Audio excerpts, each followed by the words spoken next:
തേജലക്ഷ്മി എന്നതിനേക്കാൾ ആരാധകർക്ക് പരിചയം കുഞ്ഞാറ്റ എന്ന പേരാണ്.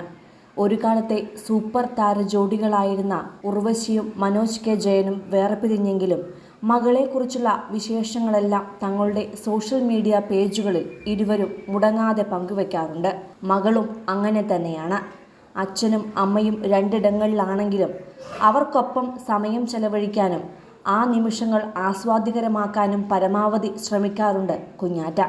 അഭിനയ ലോകത്തേക്ക് ചുവടുവയ്ക്കുവാൻ ആഗ്രഹിക്കുന്ന കുഞ്ഞാറ്റ അടുത്തിടെയാണ് ഡ്രൈവിംഗ് പരിശീലിച്ചത്. സുഹൃത്തുക്കൾക്കൊപ്പമിരുന്ന് വാഹനം ഓടിച്ചു തുടങ്ങിയ കുഞ്ഞാറ്റ തനിയെ ഏതു വാഹനവും കൈകാര്യം ചെയ്യാം എന്ന പരുവത്തിലേക്ക് ഇപ്പോൾ എത്തിക്കഴിഞ്ഞു. ഇപ്പോഴിതാ കുഞ്ഞാറ്റയ്ക്ക് സ്വന്തമായി ഒരു വാഹനം ലഭിച്ചിരിക്കുകയാണ്. ഏതാണ്ട് 5 കോടിയിലധികം രൂപ വിലയുള്ള റേഞ്ച് റോവർ വോഗിന്റെ മെറൂൺ നിറമുള്ള കാറാണ് തേജലക്ഷ്മിക്ക് മാതാപിതാക്കൾ സമ്മാനിച്ചിരിക്കുന്നത്.